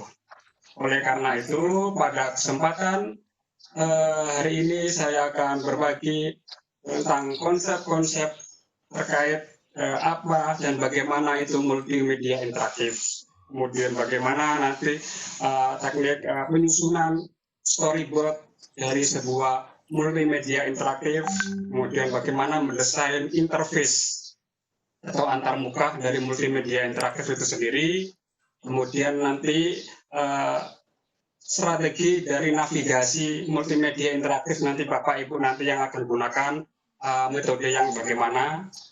Berikut juga mengenai efek-efek visual yang nanti harus ditampilkan. Dan yang terakhir Bapak Ibu tentang pengujian aplikasi multimedia interaktif yang akan kita buat. Mohon maaf itu ada salah ketik, pengujian harusnya pengujian atau melalui uji coba. Sehingga ketika aplikasi yang kita buat sebelum kita running, sebelum kita publish, kita bisa lakukan uji coba terlebih dahulu. Bapak Ibu yang berbahagia, kita ketahui bahwa multimedia interaktif adalah pemanfaatan komputer untuk membuat dan menggabungkan teks.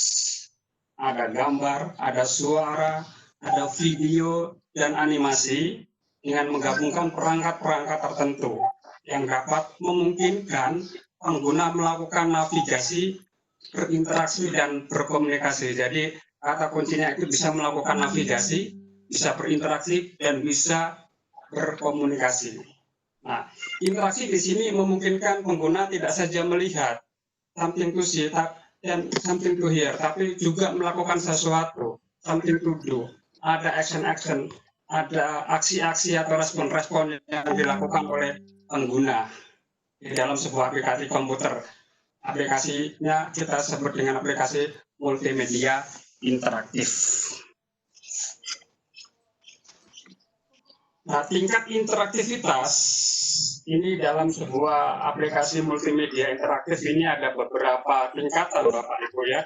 Ada tingkatan umpan balik atau feedback ya, dapat diberikan secara langsung atau tunda untuk beberapa saat ya. Sederhana, bersifat korektif, penjelasan dengan atau tanpa kendali user. Kemudian tingkatan interaktif berikutnya adalah manipulasi, di mana meliputi perubahan secara real time atau transformasi informasi sebagai tanggapan atas tindakan user, baik itu atas kendali user itu sendiri atau kendali by system. Kemudian tingkatan yang berikutnya adalah adaptasi. Ya, di tingkat ini secara dinamis menyesuaikan pilihan tugas pembelajaran, prosedur, dan format instruksional berdasarkan informasi tentang tindakan dan kebiasaan peserta secara online. Tingkatan interaktivitas yang terakhir adalah komunikasi. Secara teknis, level ini membutuhkan kanal komunikasi sinkron atau tak sinkron, langsung atau tak langsung, antar peserta dan antar peserta dengan pembimbing dari sebuah proses. Nah, kita ketahui bahwa di dalam membuat multimedia interaktif ini banyak sekali model-model nanti yang kita bisa gunakan. Ya.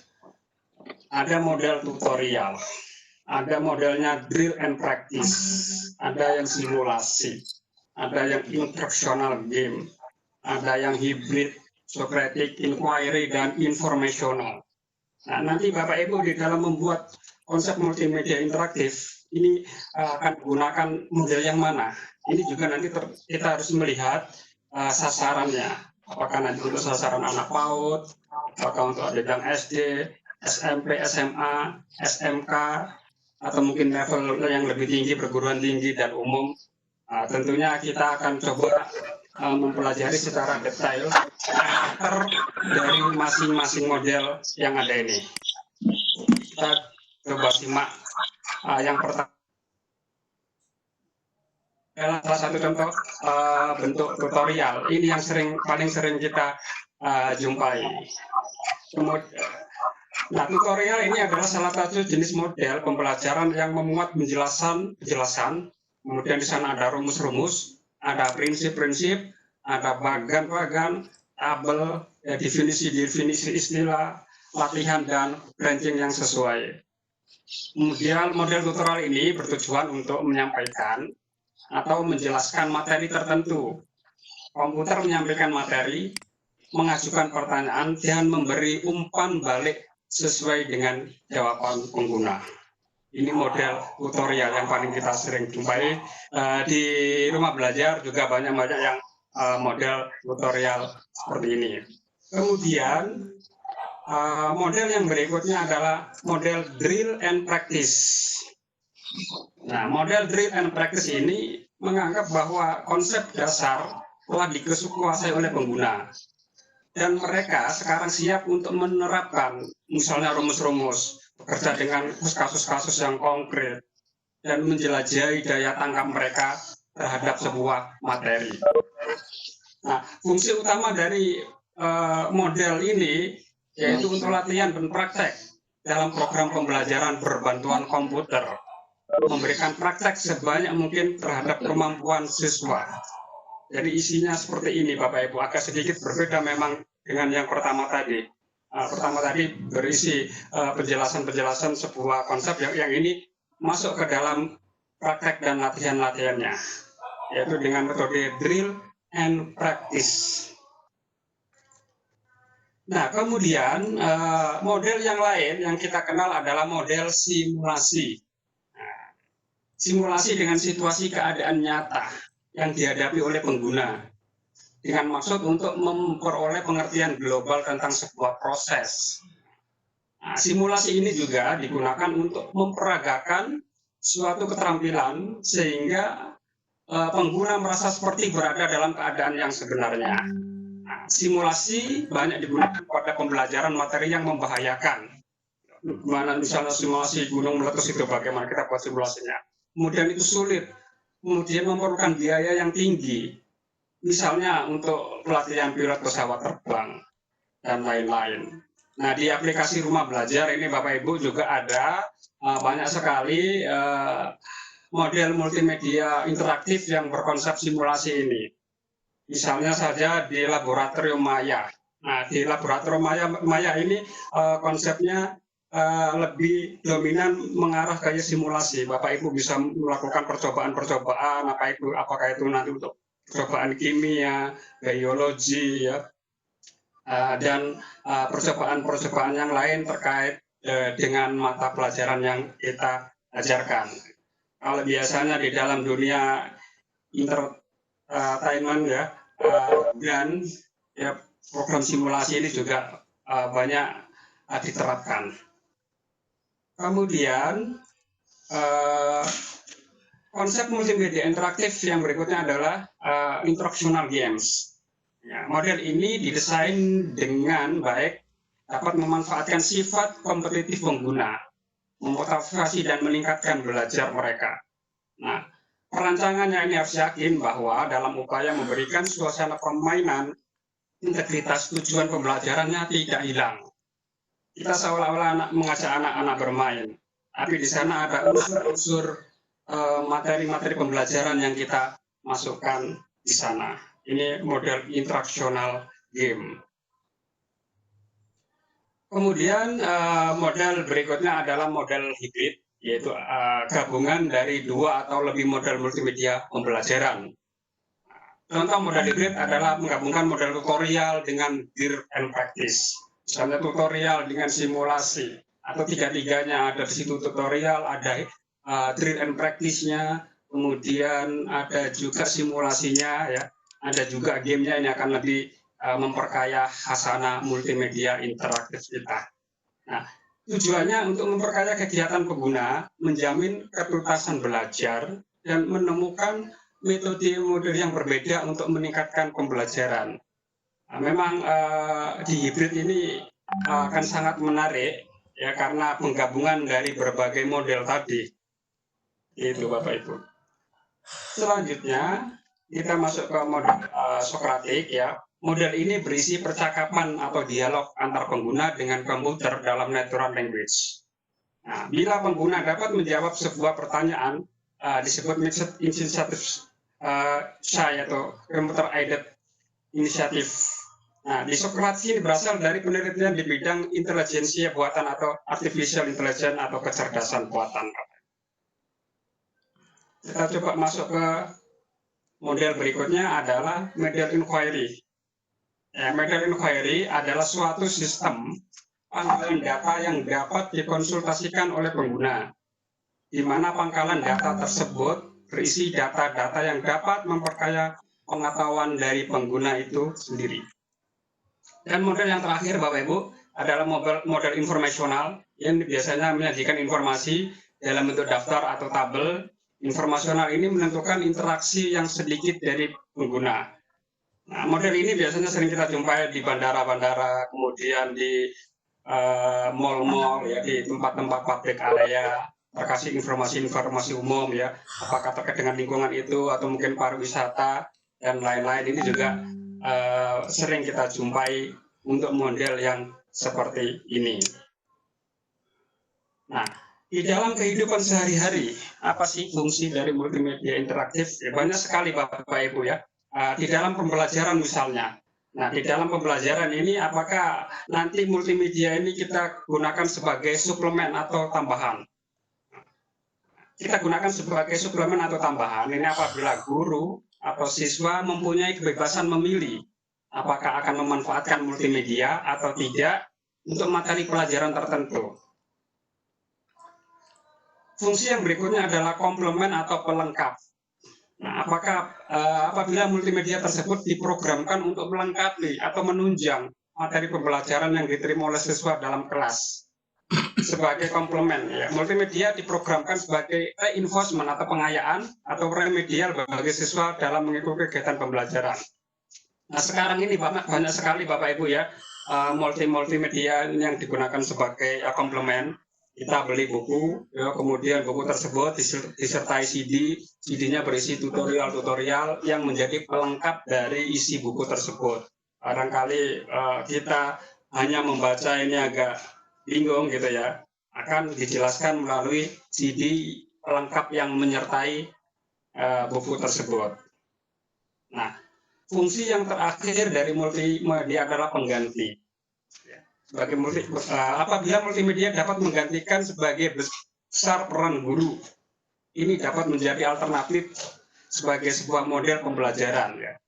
Tujuannya adalah agar para siswa dapat secara luas mengelola kegiatan pembelajarannya sesuai dengan gaya, waktu belajar, dan kecepatan belajar masing-masing siswa. Nah, tentunya di dalam kita mendesain sebuah multimedia, apakah itu nanti hanya sekedar sebagai tambahan atau pelengkap atau sebagai pengganti yang bisa dilakukan untuk pembelajaran mandiri, tentunya kita juga memperhatikan model-model tadi, ya. Model-model tadi, apakah kita ingin menggabungkan berbagai model tadi. Yang pertama ada tutorialnya, kemudian ada drill and practice-nya, ada game and simulation-nya. Nah, ini juga kita perlu perhatikan dari sisi fungsi multimedia, apakah kita fungsikan sebagai suplemen, komplement, maupun substitusi atau pengganti. Selanjutnya, Bapak Ibu, kita masuk ke storyboard. Nah, sebelum kita merancang, mengcreate sebuah aplikasi multimedia melalui software, melalui aplikasi-aplikasi yang kita kuasai, tentunya Bapak Ibu harus membuat sebuah blueprint, ya, cetak biru, yang dalam istilahnya kita sering menggunakan storyboard. Di dalam dunia perfilman juga storyboard, di dalam dunia multimedia interaktif juga demikian. Ya, storyboard ini merupakan sebuah dokumen yang penting dalam produksi multimedia interaktif. Storyboard memuat instruksi untuk program, kemudian skrip audionya, dan deskripsi detail elemen visual seperti teks, video, gambar, dan animasi-animasi lainnya.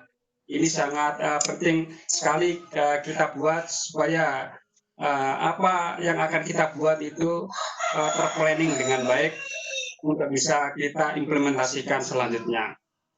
Dan melalui storyboard ini juga barangkali ada tim-tim yang lain yang akan membantu pemahamannya dari storyboard ini. Nah, untuk membuat storyboard multimedia interaktif agar mudah dipahami oleh tim-tim yang lain, ya, ada beberapa hal yang harus dilakukan, ya. Pertama, bentuk-bentuk gambar yang disiapkan disertai dengan penjelasan-penjelasan atau narasi. Kemudian, penulisan storyboard ini sebaiknya diisi unsur visual terlebih dahulu. Ini yang muncul gambar apa nanti gitu kan ya. Narasi biasanya disusun kemudian untuk melengkapi hal-hal yang sulit diungkapkan dalam bentuk visual. Bahasa yang digunakan juga demikian adalah bahasa lisan, bukan bahasa tulisan. Terutama yang harus dibacakan oleh narator. Seseorang yang menjelaskan di belakang layar. Dari narator ini tidak tampil di permukaan di video, tapi mengisi suara di belakang layar. Kemudian struktur kalimatnya juga sederhana, hindari kalimat-kalimat yang panjang dan berbelit. Simbol dalam bentuk yang sederhana, jelas maknanya serta sudah diketahui oleh banyak siswa. Gambar dalam bentuk yang menarik, warna yang kontras, ya, kecuali untuk background jangan gunakan warna yang kontras ya. Komposisi yang tepat dan sederhana, mudah dibaca dan dipahami. Ya, ini ketentuan-ketentuan umum. Nanti kita dalam membuat sebuah storyboard yang akan kita gunakan sebagai guidelines atau panduan dalam meng-create sebuah aplikasi multimedia interaktif. Dalam hal ini untuk pembelajaran. Nah, Bapak Ibu, format dalam membuat storyboard multimedia interaktif ini ada beberapa model atau desain ya. Model yang pertama adalah desain double column atau landscape. Ada di sini tombol keterangan, kemudian nomor keterangan, kemudian visual dan audionya. Nomor di sini adalah nomor frame setiap adegan ya, stack-nya gitu ya.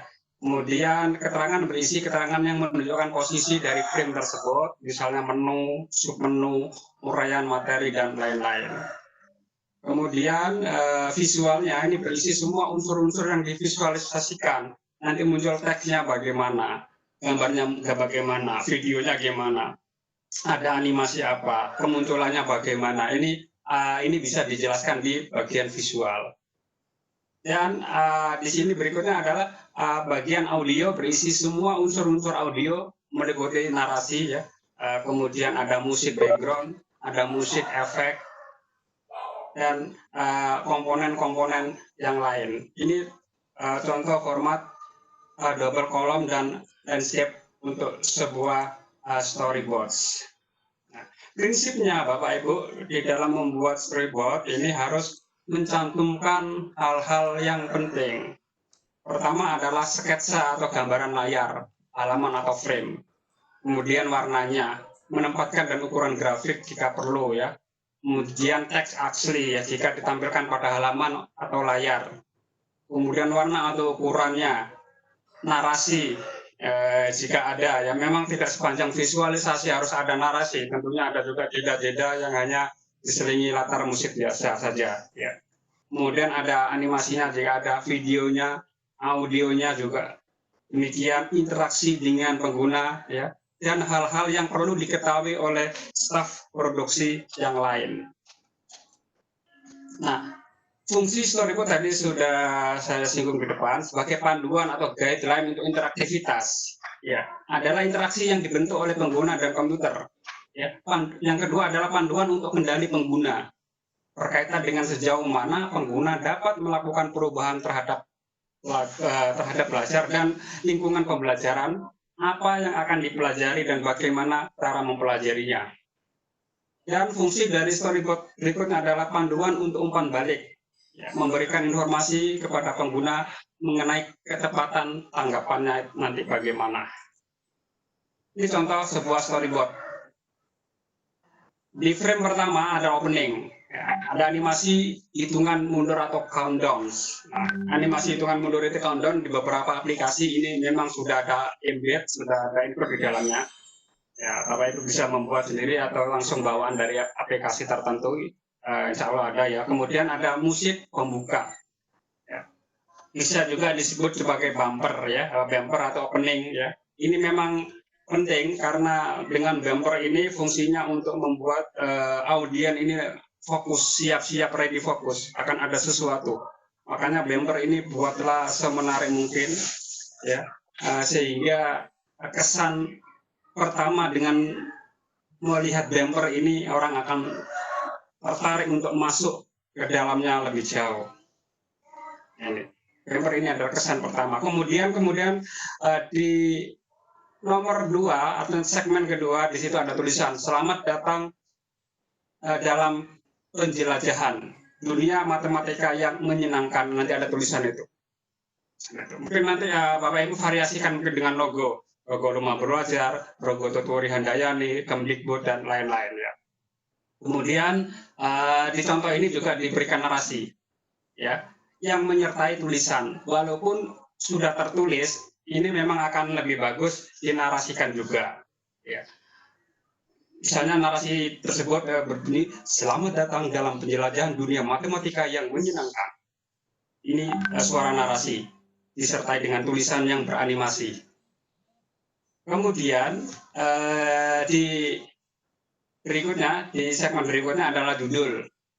Nama judulnya adalah program linier. Ya, beranimasi ya. Kemudian ada musik latar yang mengiringi judul tersebut. Ya, jangan sampai ada visualisasi tapi nggak ada musiknya, ini sepertinya kurang nyaman Bapak Ibu, seperti sayur tanpa garam itu. Jadi ada visualisasi, usahakan nanti ada musik-musik latar yang mengiringi ya yang sesuai. Kemudian ada masalah, kemudian di situ ada narasi ya, narasi tentang apa yang mengiringi dari judul tersebut ya. Seperti contoh di sini ya, kali ini kita akan mencoba melanjutkan pembahasan perkuliahan matematika dan seterusnya itu ya. Ini contohnya, nanti Bapak Ibu Mas demikian lupa. Oke, dari storyboard kita masuk ke interface antarmuka.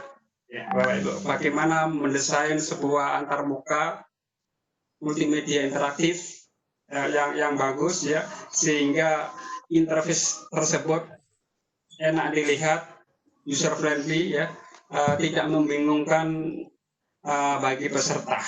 Nah, interface di sini ya merupakan mekanisme komunikasi antar pengguna dengan sistem. Nah, sebuah sistem antarmuka pengguna memiliki piranti masukan, apakah itu masukan dari keyboard atau mouse atau media input ya, atau piranti keluaran lainnya seperti monitor atau printer ya, atau speaker. Nah, masukan dari pengguna seperti garis, ya, gerakan mouse dan ketikan keyboard, dan hasil yang dikeluarkan oleh komputer melalui grafik, bunyi dan tulisan-tulisan. Nah, ini bagian dari sebuah pengertian interface. Nah, prinsip dalam membuat interface atau antarmuka ini Bapak Ibu ada beberapa hal yang harus kita pahami. Pertama, user compatibility ya, kemudian product compatibility, test compatibility, workflow compatibility, consistency, familiarity dan simplicity. Kita coba akan bahas satu persatu beberapa prinsip ini sehingga nanti Bapak Ibu dalam mendesain interface tatap mukanya bisa memperhatikan prinsip-prinsip ini. Yang pertama adalah user compatibility. Antarmuka merupakan topeng dari sebuah sistem atau sebuah pintu gerbang masuk ke sistem dengan diwujudkan ke dalam sebuah aplikasi perangkat lunak. Oleh karena itu, desainer harus mencari dan mengumpulkan berbagai karakter serta sifat dari user. Apakah itu user untuk anak PAUD, untuk anak SD, SMA, SMK, perguruan tinggi atau yang lain, perlu kita ketahui karakter sifat-sifat dari mereka sehingga user interface kita sesuai dengan usia mereka. Ya. Tidak dianjurkan merancang antarmuka dengan didasarkan pada selera kita sendiri. Kita suka warna pink, kita suka warna ini, kita suka model ini. Jangan. Jadi kita jangan melihat sudut pandang kesukaan kita, tapi kita melihat dari karakteristik pengguna. Kalau ini tingkatan TK bagaimana, untuk segmen laki-laki bagaimana, untuk segmen perempuan bagaimana, itu yang kita lihat. Kita melihat dari sisi pengguna. Jangan dilihat dari sisi sesuai selera sendiri. Kemudian prinsip yang berikutnya dalam merancang antarmuka yaitu product compatibility. Ya. Sebuah aplikasi yang menggunakan antarmuka harus sesuai dengan sistem aslinya. Diusahakan semirip sesuai dengan aslinya. Ya. seringkali sebuah aplikasi menghasilkan hasil yang berbeda dengan sistem manual atau sistem yang ada. Ini akan menyulitkan ya. Kita terbiasa dengan sistem manual seperti ini, tiba-tiba di aplikasi seperti ini akan menyulitkan. Oleh karena itu, kita usahakan sistem antarmukanya ini mendekati metode manualnya, metode aslinya. Ini produk compatibility dari prinsip antarmuka sebuah multimedia interaktif. Kemudian, prinsip yang berikutnya adalah task compatibility antarmuka. Semua pekerjaan serta tugas-tugas user harus diadopsi di dalam aplikasi melalui antarmuka atau interface. Kemudian sebisa mungkin ini user tidak dihadapkan dengan kondisi memilih dan berpikir, tapi user dihadapkan dengan pilihan yang mudah dan proses berpikir dari tugas-tugas user dipindahkan dalam aplikasi melalui antarmuka. Biarkan komputer yang melakukan analisis proses-proses yang sulit. User tinggal klik sana, semua proses sudah terjadi oleh komputer. Contoh, user hanya mengklik setup, hanya tekan tombol next, ya, tekan tombol finish. Ini akan menghasilkan sesuatu perangkat lunak aplikasi seperti yang kita rasakan. Kita tidak tahu proses di dalam. Ketika kita menekan tombol setup itu apa yang harus dilakukan oleh komputer. Ketika menekan tombol next itu apa yang sedang dilakukan oleh komputer, kita tidak tahu. Itu proses dari berpikirnya aplikasi yang sudah dirancang oleh programmer. Kita tinggal tekan next, yes, finish, sudah selesai. Ini contoh compatibility sebuah antarmuka dari sudut pandang prinsip pembuatan interface. Kemudian prinsip antarmuka berikutnya adalah workflow compatibility. Ya, sebuah aplikasi sistem ini sudah pasti mengadopsi sistem manualnya, dan di dalamnya tentunya terdapat urutan kerja dalam penyelesaian pekerjaan. Jangan sampai user mengalami kesulitan dalam menyelesaikan pekerjaannya karena user mengalami kebingungan ketika urutan pekerjaan yang ada pada sistem manualnya tidak ditemukan pada software yang dihadapinya. Di dalam manual kita seharusnya melakukan ini. Kok ini terjadi dalam aplikasi, ini akan menyulitkan. Karena itu workflow, aliran kerja, ya, proses SOP-nya itu juga harus disesuaikan dengan manualnya. Kemudian menu-menu merupakan urutan dari runtutan pekerjaan, sehingga workflow compatibility ini dapat membantu seorang user dalam mempercepat pekerjaan. Nah, di beberapa aplikasi ya, yang kita gunakan juga sudah banyak yang menerapkan prinsip itu, ya. Ada step-step, bahkan ada yang workflow-nya itu ketika step pertama belum dilakukan, dia tidak bisa melakukan step berikutnya. Lakukan dulu step pertama, baru step kedua. Ada sudah ini diadopsi oleh beberapa aplikasi. Kemudian prinsip berikutnya adalah konsistensi. Sebuah sistem ini harus sesuai dengan sistem nyata serta sesuai dengan produk yang dihasilkan. Sebagai contoh, penerapan warna. Warna antara halaman ini, halaman itu, dan halaman selanjutnya harus konsisten. Jangan menggunakan warna yang belang-belang. Ya, biasanya kita temukan ini pada saat pemula membuat presentasi itu. Slide A warnanya ini, slide B warna ini, slide C warna ini sering kita temukan. Nah, oleh karena itu kita perlu menerapkan prinsip konsistensi, di mana pewarnaannya itu mulai dari halaman pertama sampai akhir memiliki standar yang sama, konsisten. Mau hijau, biru, muda, dan seterusnya. Demikian juga struktur menu. Menu-menu juga dirancang sedemikian rupa. Jangan sampai menunya loncat sana, loncat sini. Ke halaman ini menunya pindah ke sini, ke halaman ini menunya pindah ke sini. Loncat-loncat ini. Harus konsisten, menu berada di atas atau di samping, harus tetap konsisten. Demikian juga font atau huruf. pilihlah huruf-huruf yang konsisten juga ya. Kemudian format desain dan seragam pada antarmuka di berbagai bagian, sehingga user tidak mengalami kesulitan pada saat berpindah posisi pekerjaan atau berpindah lokasi dalam menyelesaikan pekerjaan. Hal itu didasarkan pada karakteristik manusia yang mempunyai pemikiran yang menggunakan analogi serta kemampuan manusia dalam hal memprediksi. Sebagai contoh kita lihat, keseragaman tampilan toolbar pada aplikasi tertentu, Word, Excel, PowerPoint, Access, dan semua aplikasi tersebut memiliki keseragaman toolbar. Ini bagian dari prinsip konsistensi. Kemudian berikutnya adalah familiarity, yaitu sifat manusia mudah mengingat dengan hal-hal yang sudah sering dilihatnya, tidak familiar dengan kita, hari-hari sudah kita lihat. Yang namanya gambar untuk menyimpan itu gambar disket misalnya, yang namanya gambar untuk memotong itu gunting. Hal-hal seperti itu yang sudah familiar ini kita terapkan.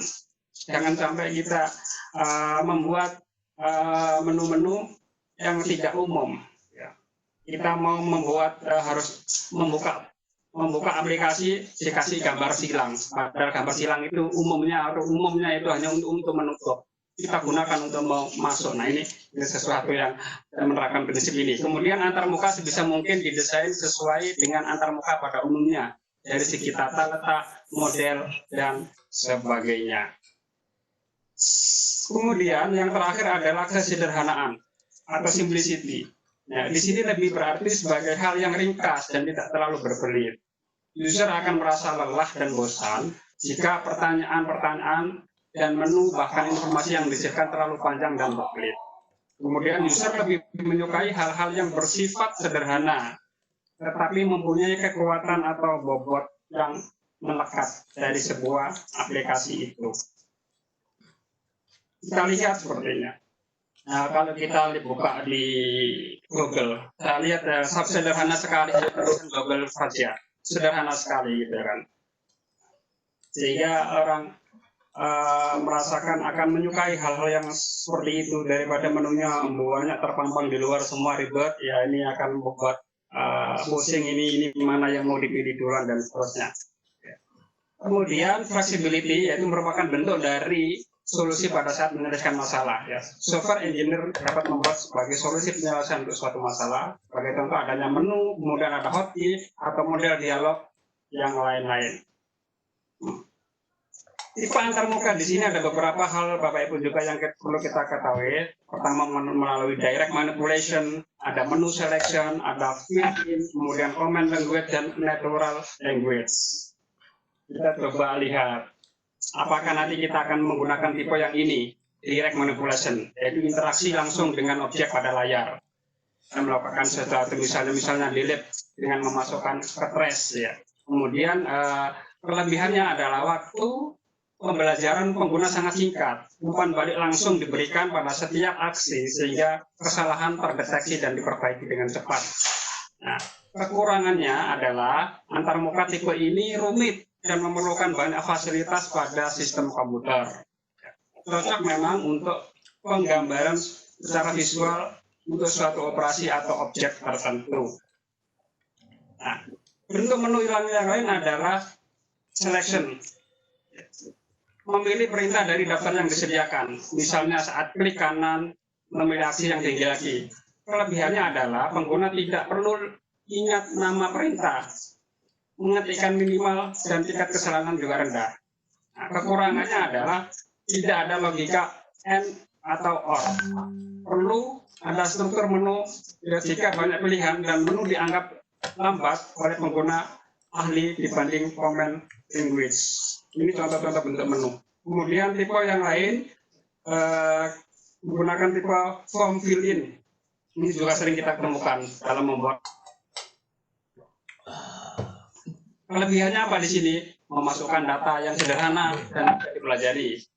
Kekurangannya tentunya ada, yaitu memerlukan banyak tempat di layar dan harus menyesuaikan dengan form manual dan kebiasaan pengguna. Menu yang lain adalah model seperti ini. Ya. Menuliskan perintah yang sudah ditentukan pada program.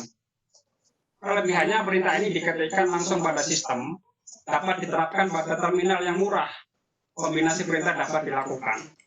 Kekurangannya memang perintah ini harus dipelajari dan diingat secara cara penggunaannya. Tidak cocok untuk pengguna biasa, sering terjadi kesalahan perintah. Ini mungkin di era-era di bawah 90-an kita sering menjumpai aplikasi-aplikasi yang basisnya seperti ini. Semuanya berbasis command line. Ya. Sebelum munculnya yang berbasis GUI, dulu para orang tua kita lebih banyak menggunakan komputer dengan basisnya command line ini ya. Dan ini fasilitas ini juga masih ada di beberapa sistem operasi maupun Windows maupun Linux ya. Ada command line-nya juga ada GUI-nya juga. Dan memang ini diperlukan oleh orang yang ahli karena kita harus mengingat perintah-perintah tersebut.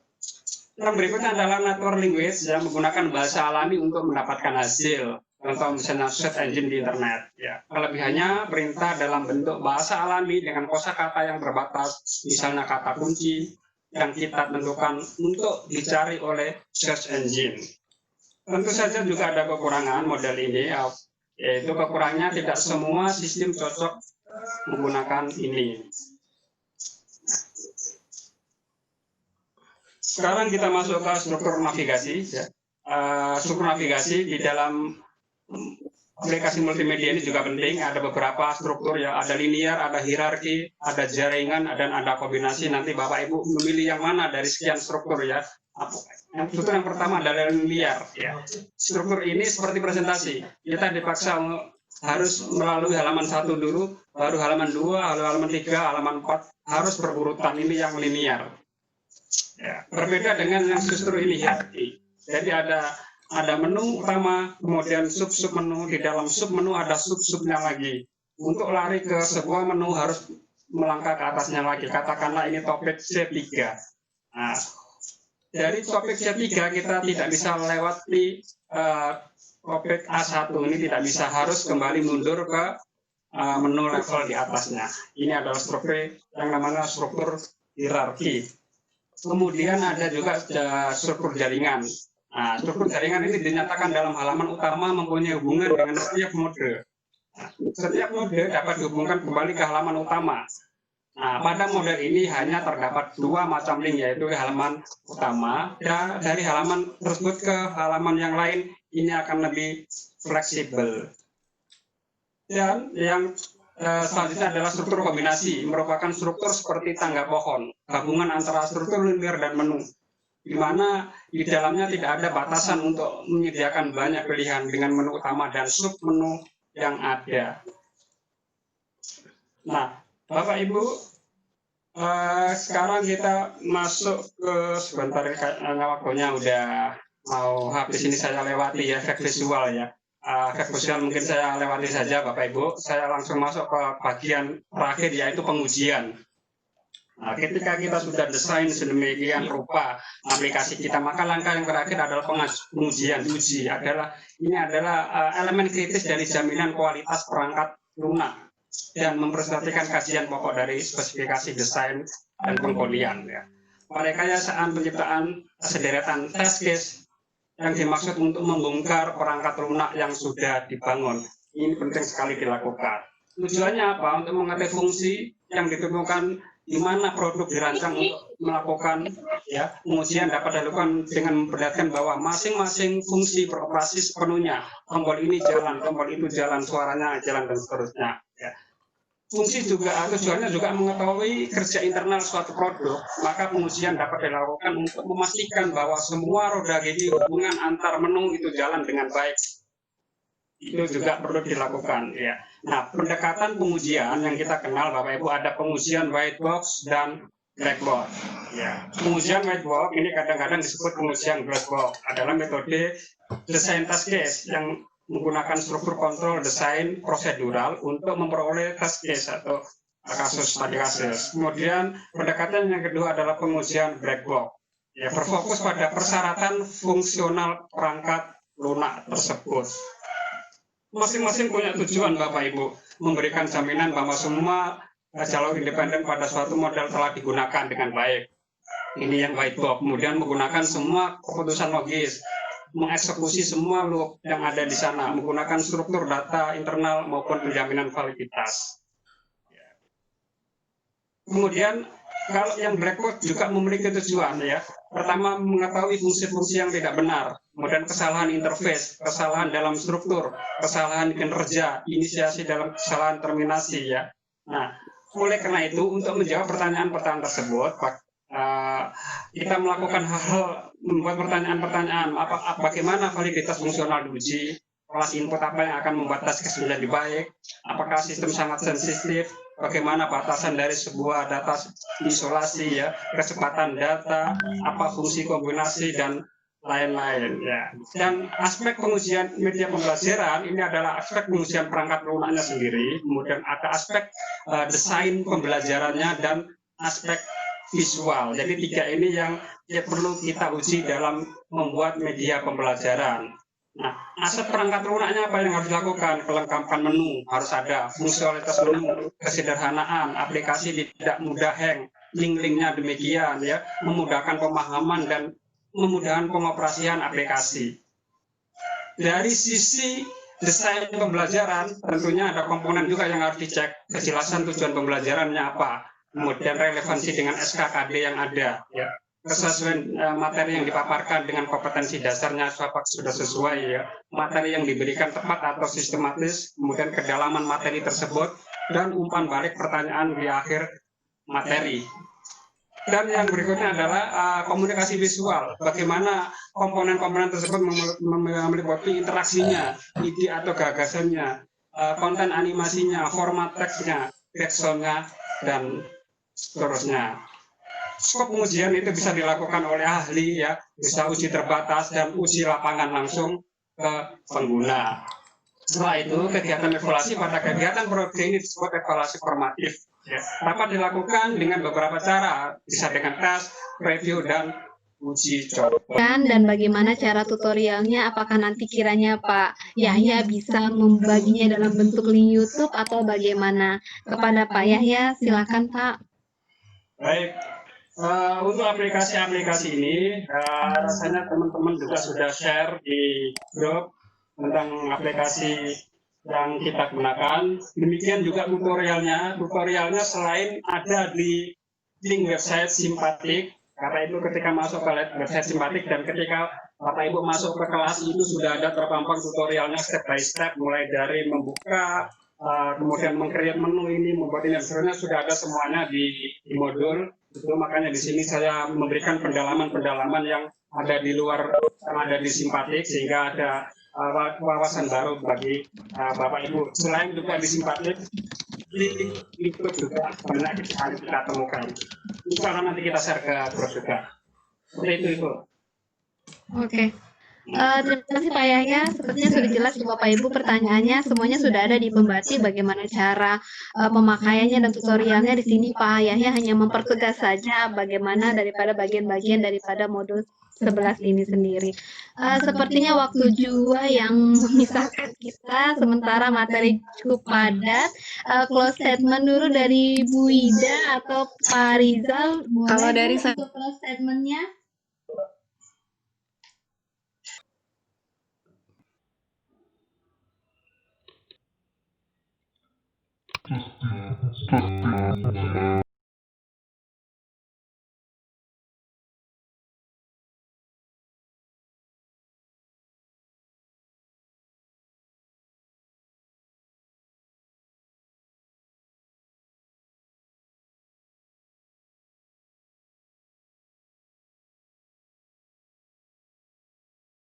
Sekarang kalau statement dari Pak Hendro masih ada di monitor Bapak. Pak Hendro-nya.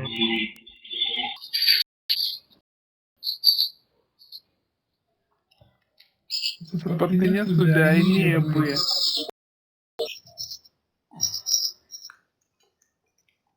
Sepertinya sudah tidak ada. Bagaimana close statement dari Pak Yahya?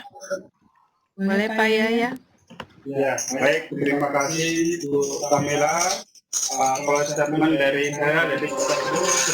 di dalam rangka kita mendesain atau membuat produk sebuah multimedia interaktif, hal yang pertama yang harus kita lakukan yaitu membuat storyboard, kemudian mulai tahap berikutnya merancang sebuah interface dengan prinsip-prinsip yang sudah saya kemukakan tadi, kemudian menentukan navigasinya nanti bagaimana, berikan efek-efek sosial yang sesuai sehingga akan lebih menarik, dan yang paling penting di sini adalah melakukan pengujian dari aplikasi yang kita gunakan sebelum kita share ke publik. Seperti itu, Kamila. Kembalikan ke Terima kasih statementnya. Mohon maaf, tadi saya harus menyebutkan Pak Endro. Seharusnya Pak Harizal ya. Mohon maaf. Silakan Pak, statement. Udah banyak gini Pak ya. Sebenarnya kan kita satu rumah kan. Iya, saya sulit membedakan itu. Maaf Pak. Kita dengan kita satu rumah. Iya ya. Oke. Ya, sukses lah ya Pak Yaya. Oke. Ya, terima kasih Pak Rizal atas statementnya. Terima kasih semua kepada para narasumber, Ibu Widawati dari Pusat Kemdikbud, Bapak Harizal dari Pusat Kemdikbud, dan Bapak Yaya dari Rumah Belajar Kasim. Dan kepada host, saya ucapkan terima kasih. Kepada Allah saya mohon ampun jika ada kata-kata yang kurang berkenan. Kepada Bapak Ibu saya minta maaf. Dan sudah dengar wabillahi taufiq wal hidayah. Assalamualaikum warahmatullahi wabarakatuh. Saya kembalikan ke host Ibu Sansia. Silakan Bu Sansia. Ya, terima kasih kepada Ibu Kamila.